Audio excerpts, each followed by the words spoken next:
the ghost ship is essentially just drifting along, quiet. Still a wreck of its former self. You don't know where it's gonna go. Do you guys just board it to do a wedding? Yeah, we're just gonna board it and do a wedding. I mean, I don't see what's wrong with that. That seems like pretty standard procedure to me. I'll give Oswald like I don't know.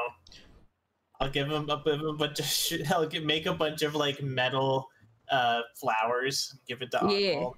Have him carry them into the. Also, like I mentioned last time, I'm gonna spend a bit of time while everybody's preparing to basically disassemble a couple of bullets so I can get some gunpowder and stuff, and I'm gonna improvise some small fireworks for the festivities. Okay, Aiden, roll engineering. Kuzon, roll engineering for basic flowers, I guess. So, this is happening probably in the ghost ship's cargo hold. Thiveron's got his flute out and he's playing a. So do you as want you're me to roll playing, profession for that, or can I just do it? Depends on how hard you want to rock out to it. So accessing the acoustic record of the universe just so you can play flute music right for this ghost wedding. Yep. Okay. So God, this this is getting gross. +6, so that's a 33. Oh my god, hang on. We jamming. We fucking jamming out here. As the music starts to play, Thiveron is going just ham on the flute after he's done the ceremony. You see the rings float up from the plinth, floating on these ethereal hands, and the decaying corpses of this couple that once were in their ghostly forms are no more. They're now themselves.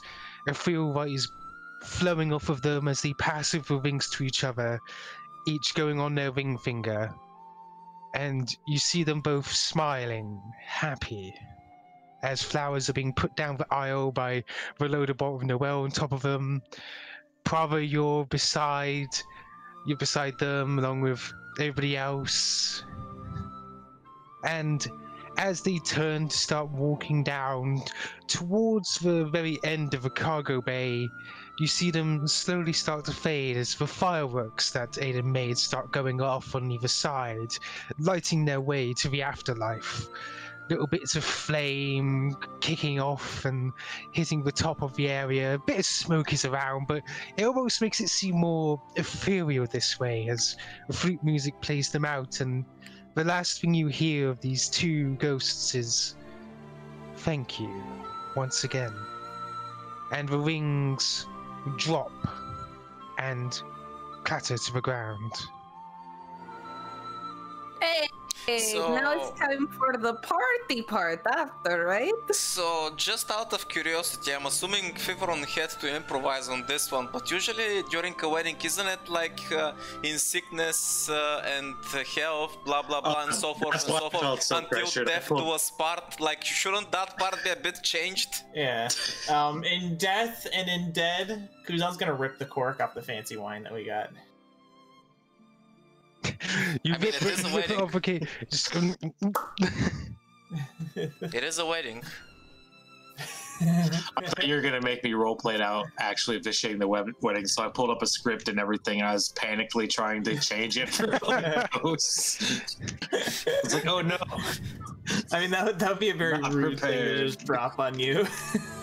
It's okay, Thiveron, you were away. Now you have to marry ghosts. Yep. So, Thiveron, I'm glad you were able to make it back in time to officiate this beautiful wedding. I'm guessing we're all drinking champagne now. Thiveron just like, yes, I'm very glad that I didn't get to deal with the spooky things, but instead I had to officiate a wedding on the spot. Don't worry, man. We'll tell you all about Okay. it so you can, snitch to your goddess or something. I am offended that you would consider it snitching. It's more of divine gossip. divine gossip. Beautiful. So, once you have done that, the ship is going to let you drift off into the void essentially as you probably all get back on your ship at this point. Oh hey, Thiveron, by the way, I kind of forgot because of, you know, the wedding and everything. But apart from those rings and the wedding dress, we did find something else. And I'm going to show him the box. And I'm going to open the box that contains a box. I'm going to open the box inside the box. And inside the box, there's a golden coin. Detect magic. As you detect magic, it seems like the box that the golden coin is sat in is also magical, but the golden coin itself is magic. Okay, I'm going to first identify the coin. Okay. Well, we know what the box is. If we put you in the box, it's like a stasis chamber, but we'd have to fold you up really small. The box is like a foot big. If Ash is going It's to good give for us... snacks and snacks only. If Ash is going to give us a Matryoshka box, I'm going to specifically say it every time. 37. Jesus Christ. You're Okay. so much better at this than I am. So basically, he's gonna study it, going back and forth. In fact, I think that high, you also discover this coin. By your extensive knowledge of the arcane, you figure out that this coin is somehow blessed by the goddess Desna. As you flip it over each time, you see a symbol on one side, on the other, the skeleton-like form. But when you flip it back and forth, it almost seemed like the skeleton changes somewhat, almost as if he's taking different poses. I just imagined like those pose memes where it's like wearing different outfits and posing different. Like, By the way, that coin, skeleton. that coin looks super awesome. By the way, I don't know if you guys have put any deities, but Aiden's fucking deity is the goddess of death, so that coin is like, nice. Pharasma, yeah. Pharasma. Wait, but what does it do? Oh. If you were to flip this, you can target its magical energies towards your friends or another event's enemies, and it has randomized magical effects derived from Desna's magic. Ooh. But as I said, I do not deal in chance, and I figure one of you might have more use for it than I. Dips. I don't know if one or two is heads or tails, so I can still call it. I call heads. Always call heads, man. Did it? Oh wow, who did that? That was me. Hey! Coins on hand to flip into the mic. Nice. No, I used my soundboard. Oh, it even has one? That's cool. Okay, if you targeted yourself, then Aiden, please roll fortitude. Okay. 14. Essentially, as you flip it, you're like, yeah, lands on tails, and you see the figure sort of go in front of the butterfly, and he draws out a small bag for some reason, and he's holding it between his his grabbing finger and thumbs, and he's like waving it about, and suddenly you feel, and you are literally just about to be sick. Bathroom break. Be right back. And I race for the bathroom. As you go over, that's all you hear. And when you throw up, it's like this weird combination of blue and purple. Funny, I don't remember eating any of the wild fruits from Fraxus recently. You immediately feel better afterwards. It's almost, actually, your sick tastes kind of like sweet for some reason. like Ugh. Like candy. Oh. Okay, I think that's enough coin tosses for today. I'm gonna put the coin back in my pocket. Is that vomit magical? I'm sure we did spawn some sort of weird cotton candy demon. Prava's worried that Aiden's feeling sick, so he's gonna grab the toy maker orb and produce him some ginger ale. That's so just pop off the side, pour it out. You see it all bubbling. It seems very fresh. By the way, as Aiden, you see that Aiden licks his chops a little bit, still having some aftertaste from what he vomited, and says, a surprise, but a welcome one. It's actually rather sweet. Thiveron just like, and walks away. He's alright. Human stomach medicine. Exactly, ginger ale helps. By the way, since we're on the topic of weird items, the shape-shifting chocolate that I gave to Prava, I've been thinking about those. Can't we just build, like, Kuzon can probably build a junk cannon like in the Fallout games. Can't we just, you know, load it with chocolates and fire them at the enemy and just transform them into creatures and see if we get lucky? I've been thinking about using telekinesis to perform that exact maneuver in combat. So, soon you're going to be exiting the drift. And as you do, the almost blinding light of the nearby star almost catches you off guard as the drift beacon hangs over it. And Bryn, here is your planet. Hangs around a neutron white star. Whoa! Like that's actually Aiden's reaction, by the way. Whoa! That is cool. The cosmic rays have been known to slam into your planet often. Well, as often as a star can. Hey Bryn, is that safe? Oh yeah, it's fine. Don't worry about that. Aiden worries about it. It's why we live underground. It's fine. It's fine. It's fine. Wait, I thought you lived in a swamp. What's this about living underground? Wait, you don't have underground swamps where you're from? Underground swamps? Oh my god, you're a subterranean! I guess. Can I run a scan on like the planet's like atmosphere and stuff? Oh, this planet? Yes, you may. Just give me a computer's check. You know. Yeah. What is this place's deal? What is your deal, planet? Well, planet's surface is made up. 29? Yeah. Okay. Yeah. Okay. The planet's surface is almost entirely made up of blasted rock and heated pools of metal. You can see scans show bits of star metal mixed in there. There's bits of resources and the like mixed in.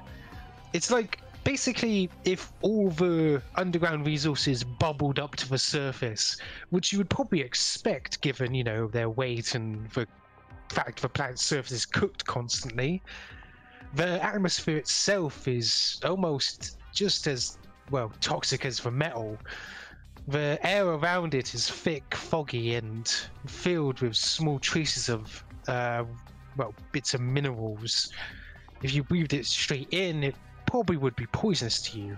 However, there is a bit of the planet that has a tiny bit of flourishing fauna. It seems like the part facing away from the star currently has almost grass-like roots and bits and pieces poking up through the thing, which take on a very bluish, purplish color. But that's, you know, it's only a small patch, and given how much of it is blasted, you can probably assume that the planet still turns and gets blasted on all sides at times. Yeah, well, I mean, you'd have to live underground with if any life survived on this planet. Oh, yeah, I mean, going up top is very dangerous. That's why we don't really go up top. Thiveron looking like uncharacteristically nervous says, Bryn, is it safe for us to be flying in this area? She looks at the star. It's like, yeah, we should probably head into the main port, though, soon. Honestly, I'm surprised a world like this has life at all. Like, this seems incredibly dangerous. I mean, that is why, it's through the power of the core that protects us underneath the crust. And the surface looks like, I don't know, it's been bombed or shelled for like 100 years. Damn, that star causes a lot of damage. Yeah, let's. We probably shouldn't stay out too long. Bryn, plot a course for us. I'll hear us in.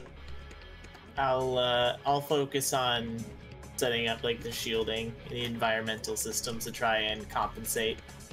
Would you give me a piloting role since the air is turbulent on this planet?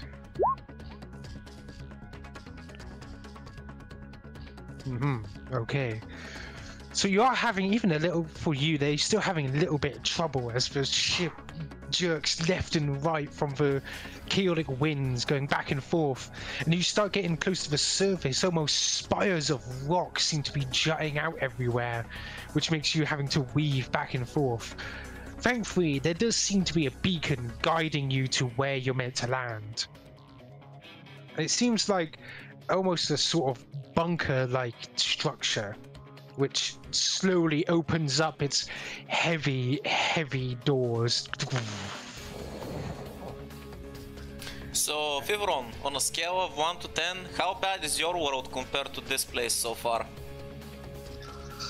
Well, my world's problem is not that it is situated next to a neutron star putting out radiation. It's more that the star itself is dying and the planet itself will be entirely uninhabitable.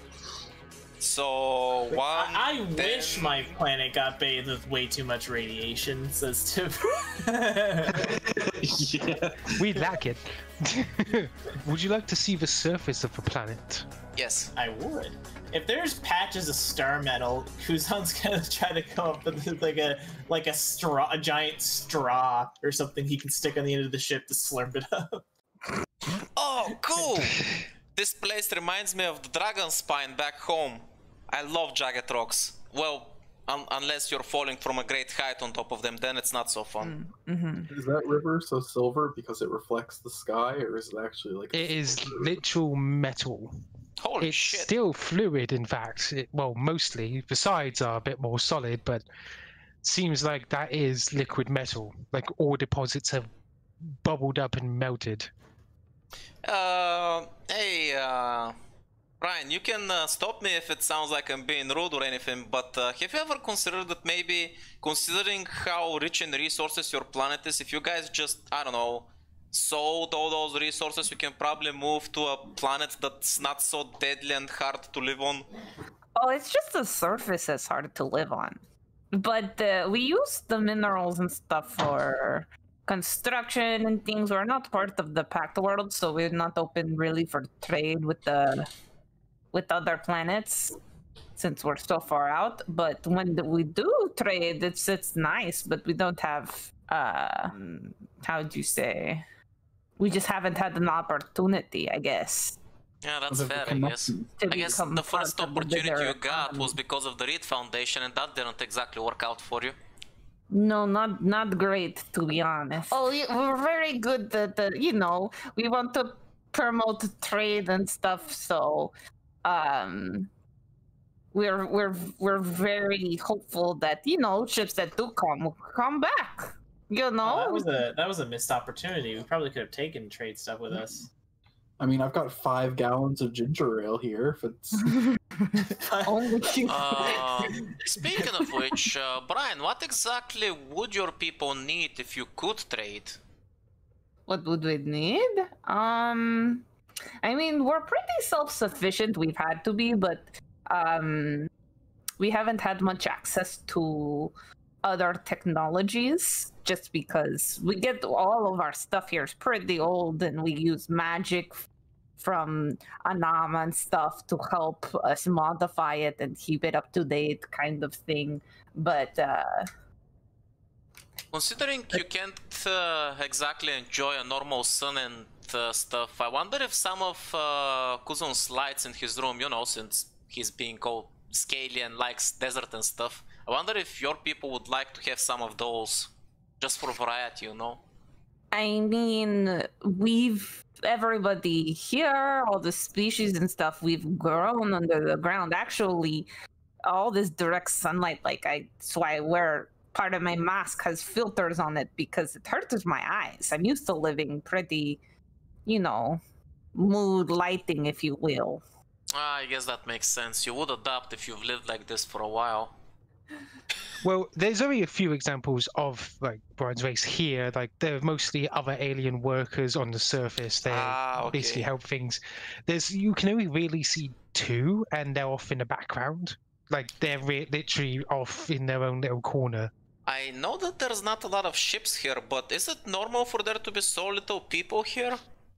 I mean, traffic seems pretty light. Oh, this is actually pretty busy. Really? I'd like to inspect the other ships. Can I get a gauge of like how wealthy the person flying them would have to be? Well, there is only one other ship parked in here. There's space enough for 3 ships that could be parked on this bunker site. There's some amount of light coming through like the clouds and the small force fields windows that have been put up for a moment. This isn't. You can tell they can close. This isn't where you're gonna reveal that the other ship is massive and it has the Reed Corporation logo on the side, and we've seen the ship before, are you? No, the other ship seems rather, well, it doesn't look junky, but it's definitely utilitarian.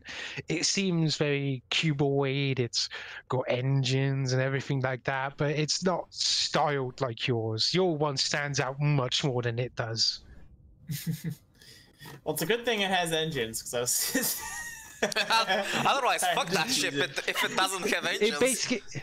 I was describe it. It looks like a bar with engines on it, essentially. Also, would I have had time to do some future seeing on the way here? I would say... Yes, I would allow it. Actually, you know what? Since we're on Brian's planet, and she's probably going to be taking most of the lead here, there's a free D20 reroll for Brian. As the docking ramp extends down, you feel a rush of like extremely clean air. Well, it's true. This smells more like a dentist or doctor's office, you know, sterile sort of smell. I'm gonna fold up the power armor in the trunk of the car. Ah, yes, the car. Are you taking the car and bike with you? Yeah, we should have a mode of transport down here. We don't know exactly where we're going yet, but it would be nice. Good, good. I look around to see if there's any faces that I recognize at the dock port. Recognize the harsh word, but you do recognize what appears to the only two people here of your race. Are they both from the warrior cast? Or is... One of them's from warrior cast, one of them's from your cast. Okay, I go to the one from my cast. Are they vibing together? Yeah, they're vibing together. They're very much different. Okay. They are very different in coloration, of course. Is like one of them is like the same black fur as you, while the other one is white furred and basically standing there with hands on their swords and just watching everybody. As you come up, they seem to almost visibly relax from you coming up. Yo, hi, friends. I don't know why I said that like that. I did not mean to. That is now the greeting. It's too late. It's a greeting now. Okay. But you see the one from your cast look up and say, "Well, hey." Very squeaky voice. Huh? A bit tinier than you are as well. Hi, how have things been faring here, my friends? Oh, it has been going well, but I am glad to see you back. Yes, I do recognize you, but tensions have been running high a little. She looks between the warrior cast. I'm guessing it's with outside forces, or is it more inner strife? Outside forces and a bit of inner strife. You see the warrior look over to you. Unlike you, she's a bit taller, a bit more built than you are as well. And you see, she goes, "It is because the outsiders did what they did, so no one is allowed back in." Is there anything you can tell me about this strife, or is it kind of like I need to talk to the big boots, if you will? It's more or less about the warrior caste being a bit more antisocial. They stole the heart. Antisocial. Ah. Yes, yes. Okay. That's Well, internal, but there are others from other clans that do not wish outsiders in. Do not worry, the Seeker will be down there waiting for you. Simply give her this. And she pulls out what appears to be a small, very thin, crystalline, almost credit card style. It's like, here, take this. okay, it's thank you. I appreciate your help, my sisters, and so I guess if that is all, when is the next cycle? That would be in a few days. Oh, okay, we're fine. It's fine. We can go, guys. Don't worry. Foreshadowing. I'm sorry, stream cycle. Could you explain this in a little more detail? Well, it's the start. The radiation comes in waves, and it's during those times. It's kind of like, don't go outside. It's bad time. But Very bad time. otherwise, And how long do they last once they start? You said the cycle starts in a few days. Does it like take another few days to end, or? I mean, it depends. Some cycles are longer than others. Well, we'll know when it comes how long it will be, so it's fine. Man, it reminds me a little bit of winter on my planet, back when, you know, it would go below 100, 120, because mom and dad would forbid me from going out to play with the other kids. I like that face.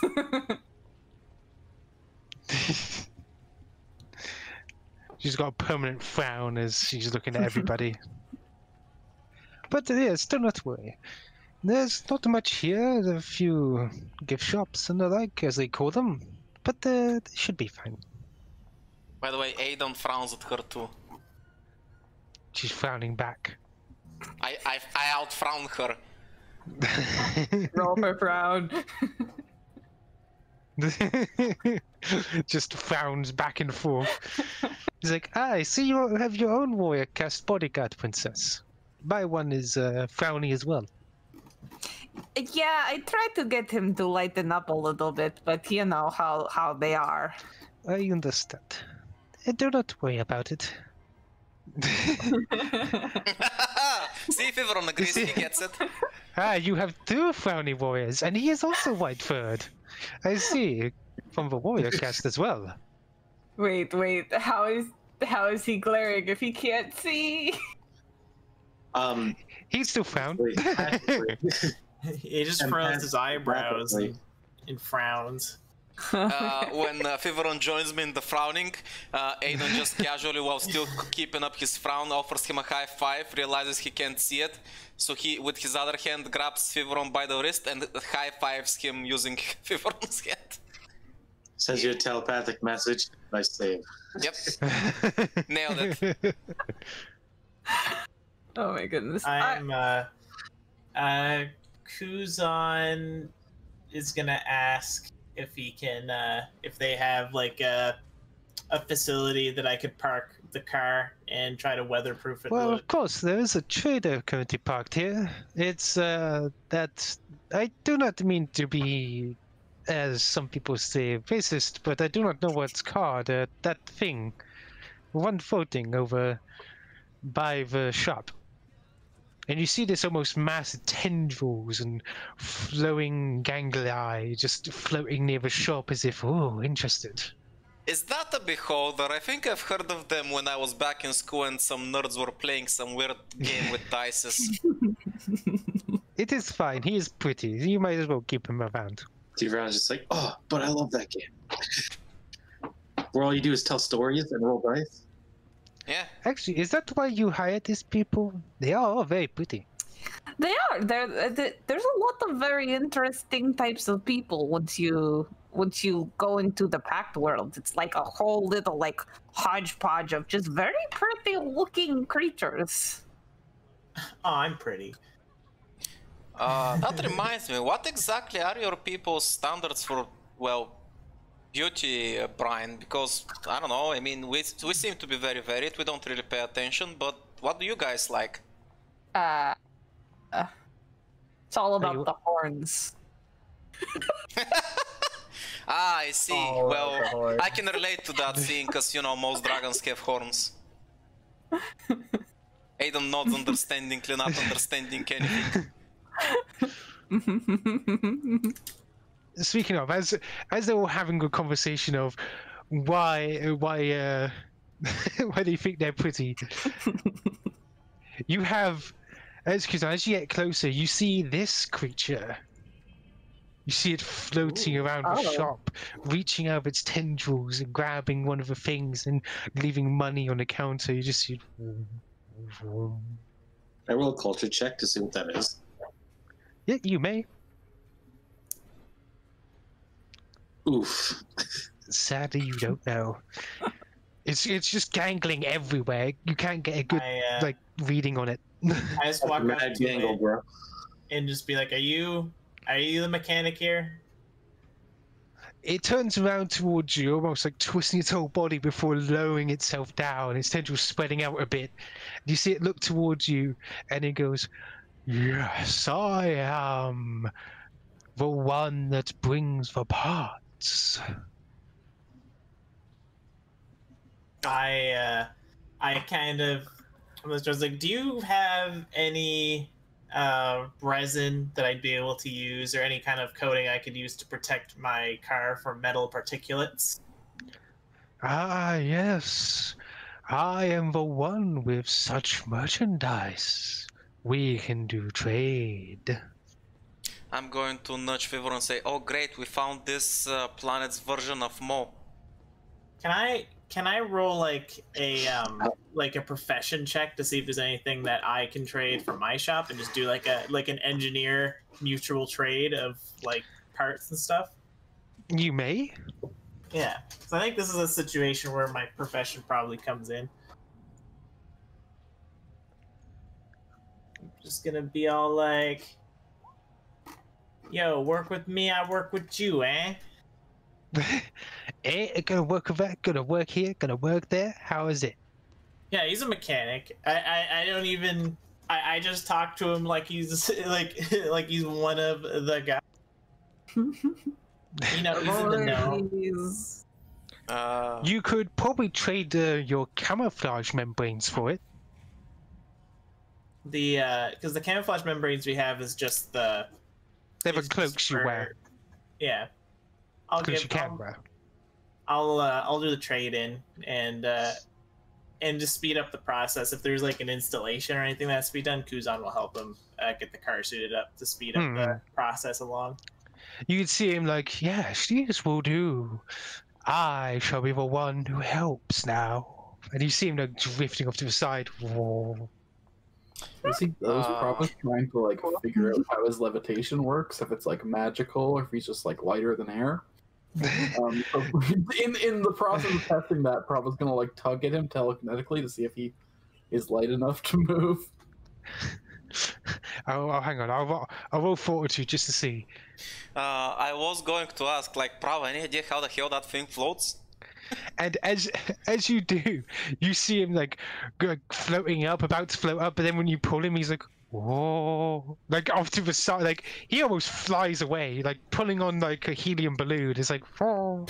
Okay, so it does seem to be like a gas floating, kind of like a natural. And he just uses his tendrils, almost like a squid swimming through the air. It's like whoosh, and he's right back, like instantly.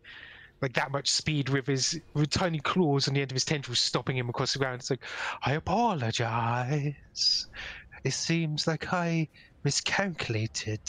And then he starts going on his way again to go and get the stuff. Oh no, Prava feels guilty now. And you see him, soon enough, he comes back with several like containers. He's like, we can use this to protect your vehicles. Thank you, sir. You know, it's I worked very hard on this nice fancy red paint job, and I don't want it to get peeled off by the atmosphere. You know how it is. Hey, Kuzon, you know what that means? I can jump that river of silver of liquid metal 20% easier. Haha! Well, By the way, as you're all talking about jumping liquid metal, this guy turns up again. He's like, "I heard you're going to below the surface." That's right, Mo. I mean, that's right, mechanic, whatever your name is. My name is Heising. Nice to meet you, Hissy.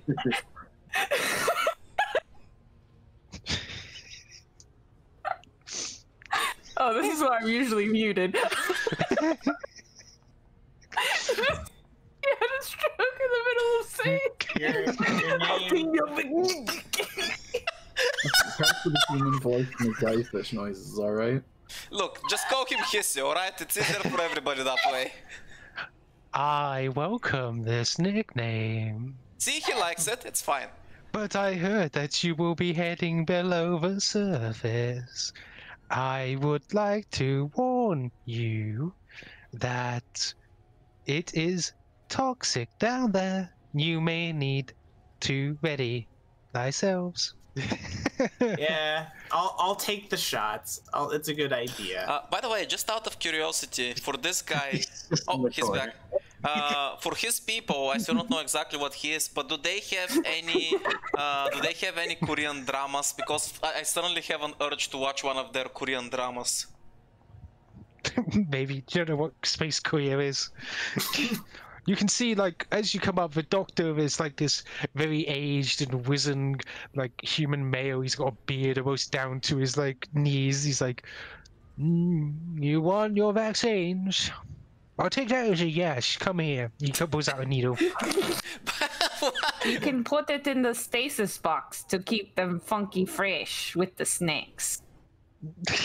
Aiden looks at Bryn very surprised. When did you learn the word funky? I'm impressed.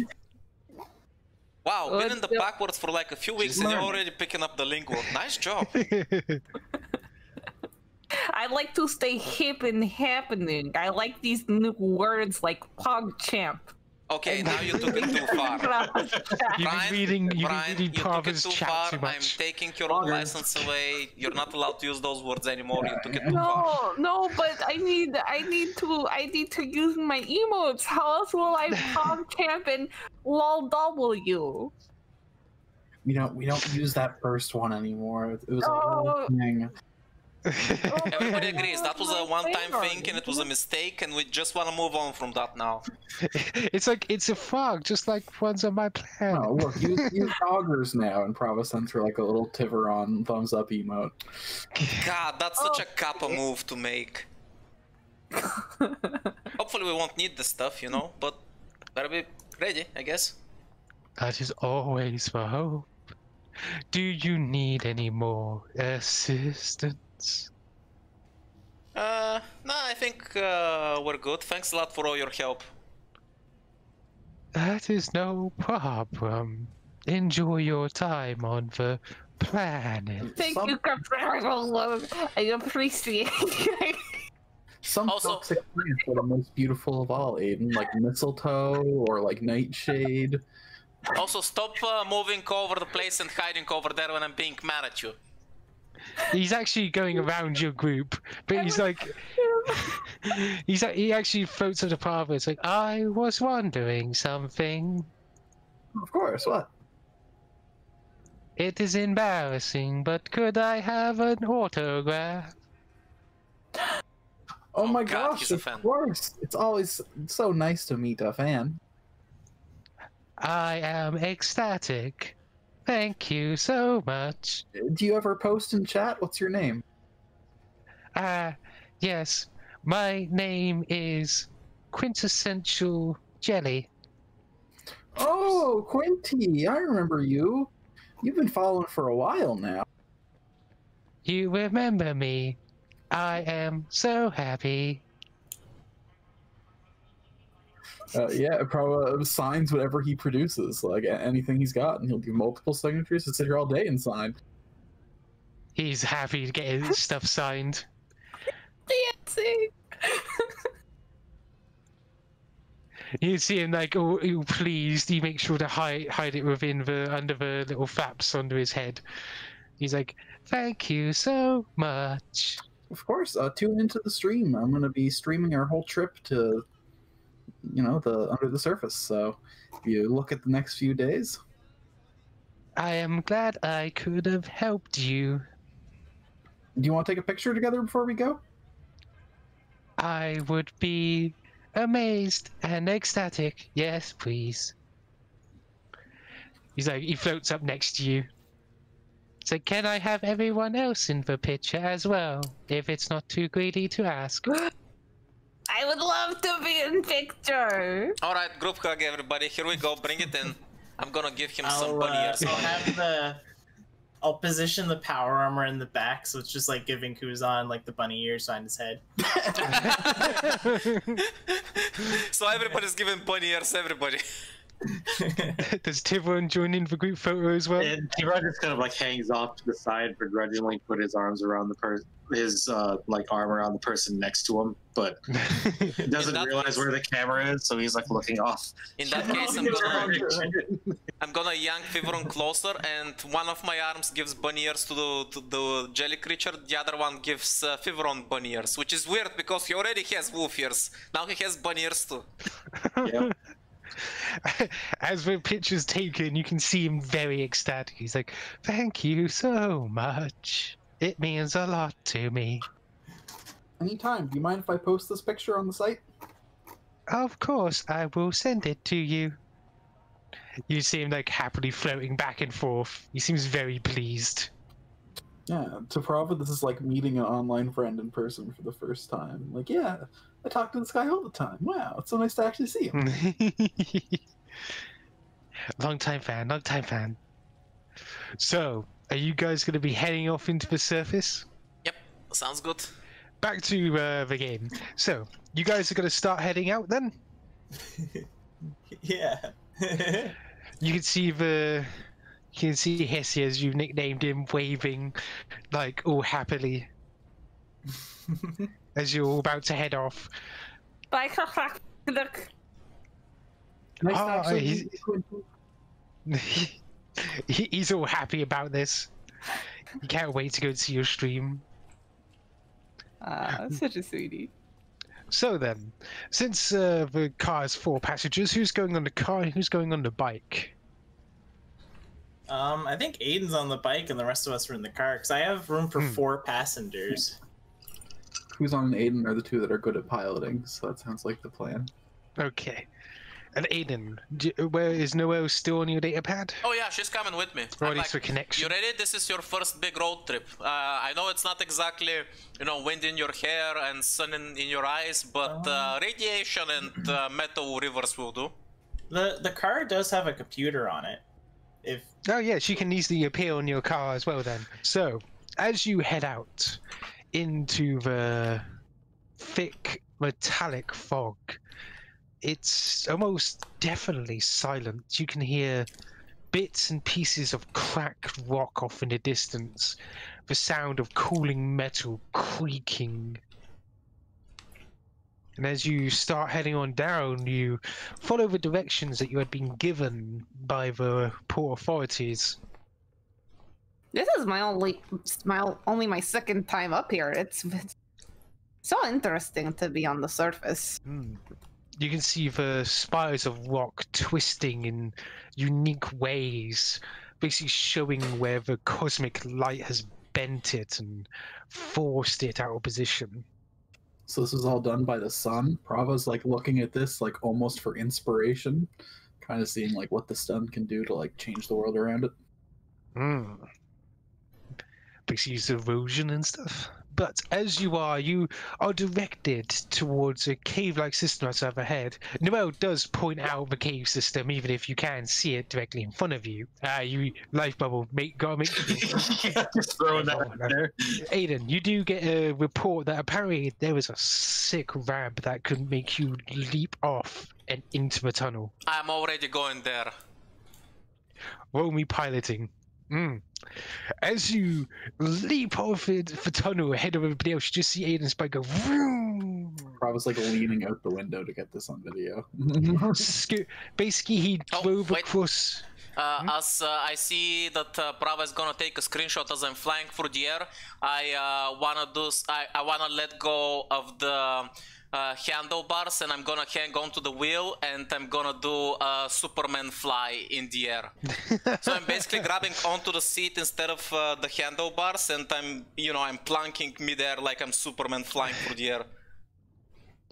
Okay, right, so you're basically doing some sick acrobatic as you go off this small rock ramp over the small river of like molten metal, which you probably would have had to done anyway, given that your bike is land bound unlike the car.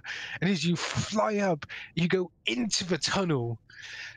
You're like, all you see is like this tunnel it's rather carved out, purposely carved out as you go down, but you have to suddenly skid to a stop, bringing the bike to a side, as suddenly you see this. As the hole before you almost slip into the hole, the bike barely stopping and a few rocks tumbling down into the expanse. I'm gonna contact the guys on the radio and say, guys, careful driving into the cave. That first step is a doozy. I mean, I hover a few feet off the ground. It's fine. As you enter and you see what's essentially the heavier part of the fog sinking into this hole, you hear... Are you teaching, right? That was me scanning. As you're teaching and scanning, you hear a small notification. It's like, there's like ding ding, almost there. But as you're heading, you see drips of molten metal dripping down from the ceiling, left and right. Just ding. You can see that there's a small winch-like object above the hole. Oh yes. Well. Careful of the second step as well, guys. It's also a doozy. Actually, interestingly, Ryan, you've never gone down into your planet before, have you? Yeah, I've only ever come up, so this is going to be even a new experience for me. Apparently, this is described as a leap of faith. Am I the only one bothered by the fact that our local guide is experiencing everything for the first time, just like the rest of us? I feel like that should be concerning a bit. I mean, I took the lift on the way up. What, Aiden? Now you're concerned about the dangers of this planet? I mean, I wasn't until I was about to fall into a massive hole twice and then there's liquid metal dripping from the ceiling. But now that I'm here, you know what? I'm starting to regret my life choices. Right, so how do we get down here? There's no like ramp, or I can't see. Do we ride that winch? Is there like a basket? Oh, it's a leap of faith? The winch is to bring you up. Apparently, according to the documents, you just jump. I'm going to take out my flashlight and shine it. I jump. What? Bryn? I shove the bike and jump after her. Wait, did you jump out of the car? Yep. Prava shrugs, and he's like, Kuzon, put the invisibility tarp over the car. I guess we're going down on foot.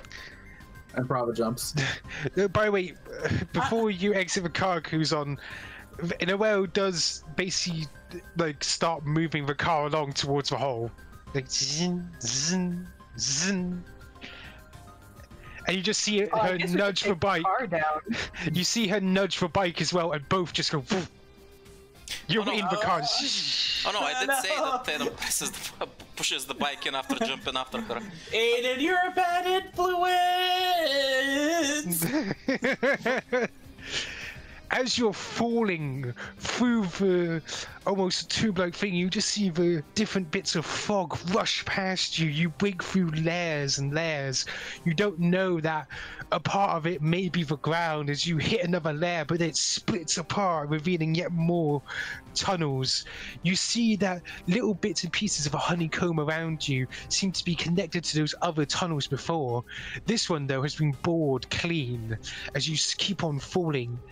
As you near the sides, some of you, suddenly you feel yourself pushed back away, almost as if the walls themselves is exuding their own gravitational pull to keep you in the middle of this fall. as you keep on falling, soon the barren rock and metal of the sides start giving way to more color. First it's blue, purples, bits of green here and there, and you see the fog getting less and less dense. And as it keeps coming down, the thicker the foliage becomes, until finally at the bottom, what appears to be a large flower twists with a groan, and it splits open with almost roar like rush of wind, rushes up towards you as it just delays your fall just enough, lifting you up just a little bit before you fall, and then the flower you hit. It's springy. See, you guys worry too much. It's fine. I imagine like Kuzon's just like he's just like glued to the steering wheel, and it's like I don't want to move. Bryn knocks on the window to the car. Are you guys okay in there? I told you it was a leap of faith. I didn't have faith. No faith. As you standing on the flower, you hear Noelle chirping within the car as even the bike and car just doing on this massive flower, which might as well be the size of a building itself. You see still little bits of that metal mist, now barely visible, drifting down to the flower but vanishing essentially. And around you, you're no longer on a planet of metal, dust, and crags, but instead a wondrous, colorful land. Ooh.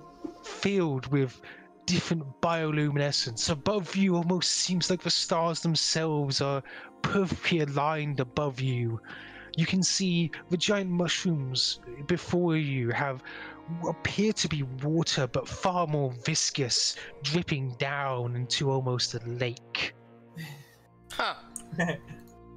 Bryn takes like a big inhale and is just like, oh, I know I haven't been away for long, but gosh, it is so good to be back home. Bryn, your home's so beautiful. Look at this place. I told you guys were going around judging the planet by its surface. The surface is black.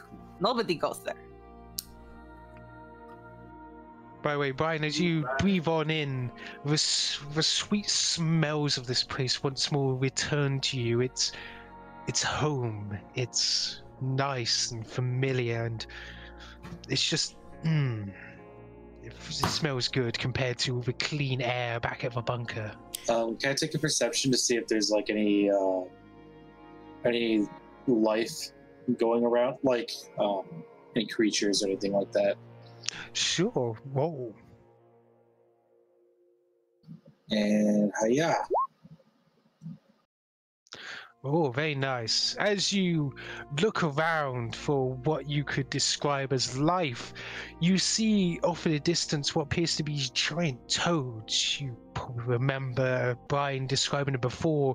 They hop across what you first thought was water, but they hop across at such speed it almost seems solid. But as you look around, there are also little bits and critters all around you, hiding into nooks and crevices. Above you almost seem like serpent-like beings, and I actually have a picture of these. Their wings flutter as they snake through the air. A Sliverum. Sliverum. They are around about the size of a medium-sized dog to a large dog. Very cuddly. How smart But only if tamed. In the wild, they can't, like wild, what do you call them? Dogs? Yeah. Doge. Like wild doge. I'm gonna get a sample of the I want to get like a small sample of the ooze. How do you take the sample?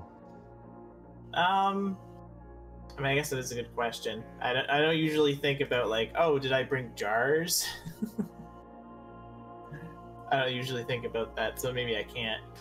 Do you just attempt to scoop it up quickly? Do you attempt to like get your flask and dip it in slowly? Yeah. Do what? I'll do the slow flask dip. As you put the flask, it sinks in just easily. It just seems like more viscous water. As you bring it up, it sticks to a bit. You can scrape it off. As you scrape it off with speed, it doesn't seem to even leave watermarks on you.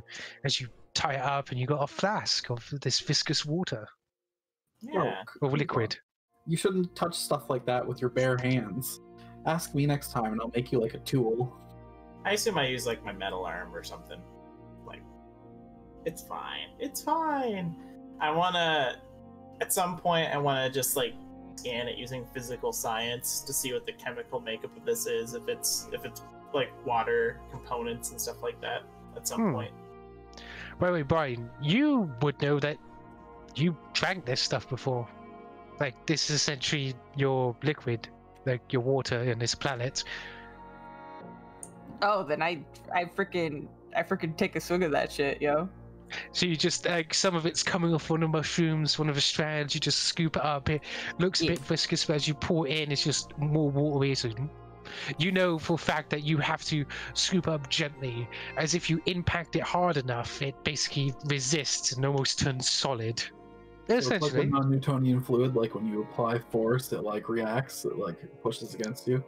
Yes. Okay. Not knowing that, Prava's gonna see Brian drink it, and he's gonna like step and just open his mouth under it and just like. It does pour in. It's like, since you're not actually resisting it, it's just pouring into your mouth and all down your chest. It's...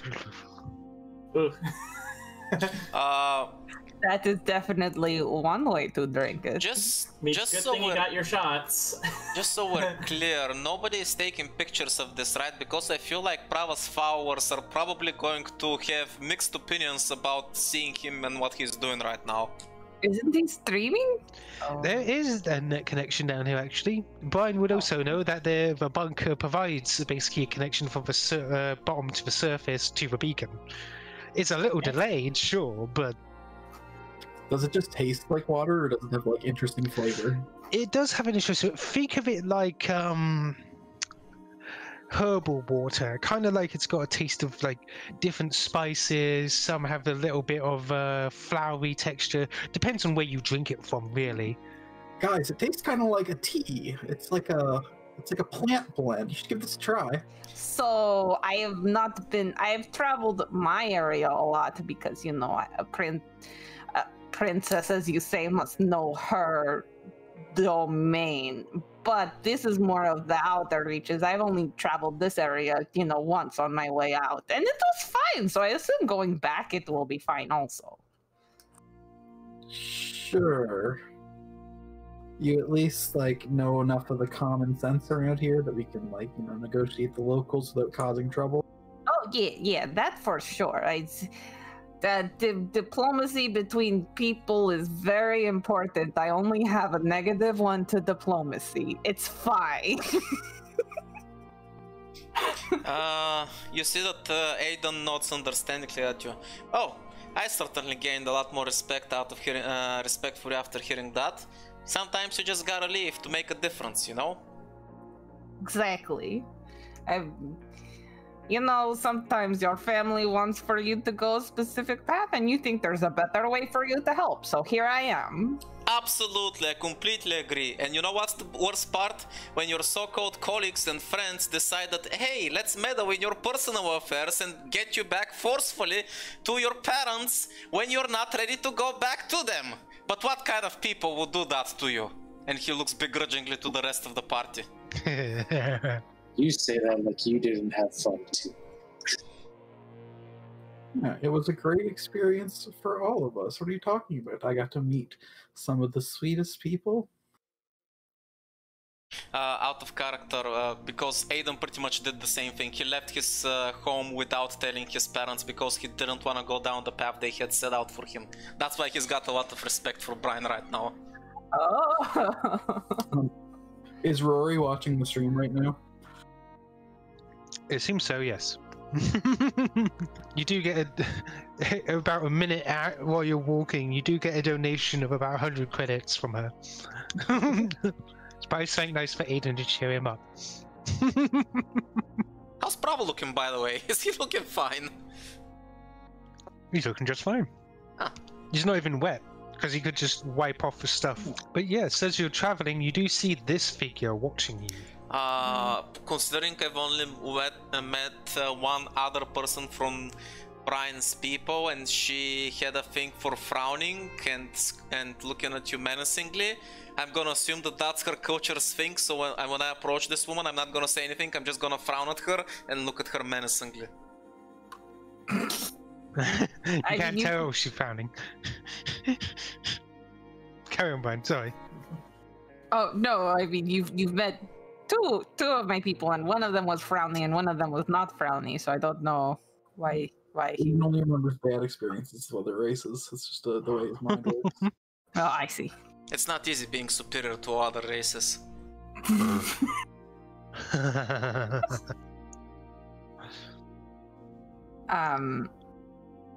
Oh, we should stop and make sure to check in with this fine with the elder and make sure that everything is okay. That being said, before we meet them, just know that if you get into trouble because, you know, leaving without, you know, telling them or anything, I got your back. Thank you. I think it should be okay. If not, I'll just steal out in the middle of the night again and catch up with you guys. It's fine. It's fine. Well, as you go nearer, you hear, "Welcome. I am the seeker of this area." I hope you find what you're looking for. Greetings, Seeker. What is it that you seek? I seek those that travel on this path. But Well, essentially, Bryn, these are like rangers of your people. Cool. Well, hi, Seeker. We are looking to go back to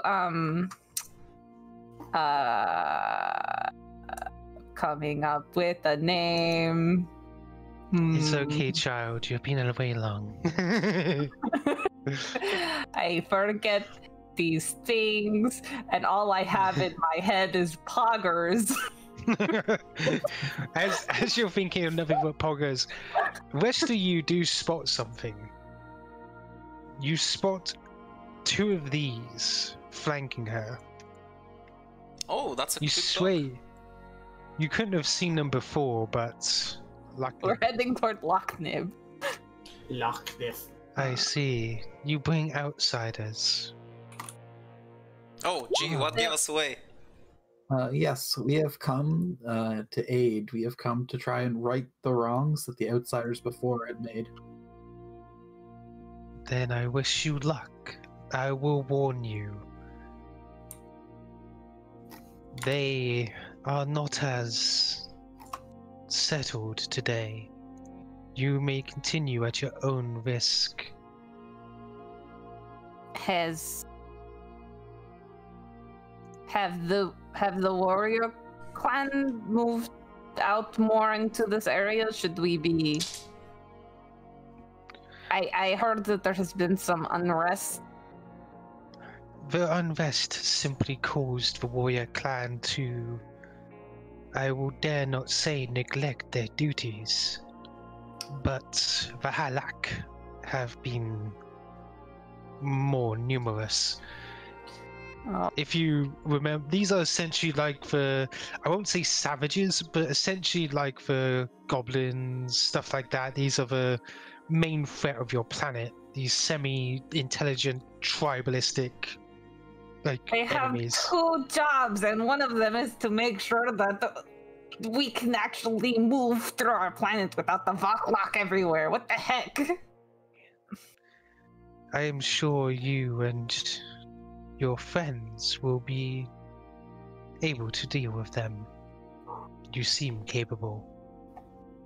Yeah, well, if there's extermination in need of doing, I'm the man for the job, so I think we'll manage.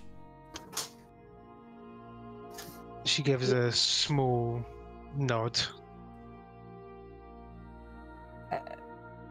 Thank you, Seeker. I appreciate your advice and guidance and wish you well travels. You as well. I shall care for the exiles now. You should be on your way, child. Hey, Hi. Ryan, what's he mean by exiles? That is a very good question. One that I definitely know the answer to. Which you should know the answer to because we discussed it, yes. This isn't the thing I'm posing on you. Do you remember? Furiously scrolls. Do you just want me to tell you? Maybe. I forgot. Essentially, they are the members of your kind which have regressed somewhat due to one reason or another. They are in fact the creatures that are flanking her. That's right. Okay, yes. So wait, before you became a person, you used to be a cute doggy? No. It's when you harness everything about life is a delicate balance. And if you use too much of the power from the cryomag, it can cause your form to pretty much become less how you say, I want to say it's not sentient, less controlled. You lose yourself. You More lose animalistic? your mind and your form. Yes, a little bit more animalistic, and some can lose their way in that process and become violent. So it's all about when you use these tools, these magics, about finding a balance to not let it overwhelm you. And if you do, then you become an exile. So wait, does that mean that all your people, including you, basically are constantly at risk of changing like this because of the powers you use? Not everybody. Some people are more, Resistant. than others. yes, susceptible to it. Like there are some lineages that, like, pretty much everyone eventually becomes an exile, and like there's nothing you can do about it. But some, it's very rare. It's all about, genetics is a big factor in it also. Are there any cases of you being able to cure this condition? Not that we have found. But we care for them nevertheless. Mm-hmm. The way is that all life on this planet is in a cycle. Eventually they will return, but until then, we shall show kindness to our exiled brothers and sisters. Do they retain anything of who they were before? Bits, pieces. It's hard to tell. I do wish you luck on your travels. Thank you, Seeker. And if you ever need a respite or any help, feel free to reach out to me or any of my people. We appreciate your work. I will remember this. Thank you. And she gives a small nod and then taps the cane a few times and starts to walk away across the viscous liquid, the two beings following her soon after.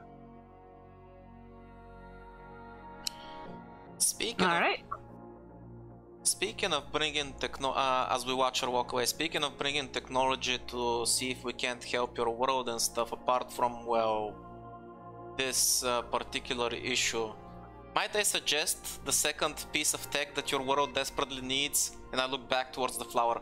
An elevator. You must have faith, Aiden. I have faith in elevators. That's a lot less exciting. You look at the world too straight on. This was Where's the fun in that? Ah! the best entrance to a planet I've ever had, Aiden, and how could you ever think differently? You loved it every moment. You were the second one in. Yeah, well, once you see somebody that you're traveling with endanger themselves, I don't know if you've noticed, but I don't exactly think, I just jump. So it's an interesting reaction to thinking someone else is in mortal peril is to also put yourself in the same mortal peril. Yeah, well, Aiden immediately remembers that time Prava went into space without anything holding him back, and Aiden immediately jumping after him without anything holding him back either. Like, no, now there are two people that need to be saved. Aiden, when he thinks somebody's in danger, Aiden doesn't think, he just jumps. So Prava trusted that Kuzon would take care of things. So, are you going to be continuing on? I had to dip for a moment. What's it Kuzon's taking care of? Talk about situations that Kuzon previously took care of. Ah, I'm good at taking care of situations. You are the engineer. Alright, let's go. Thiveron is very excited to continue. Okay then. Perfect. Just let me do this.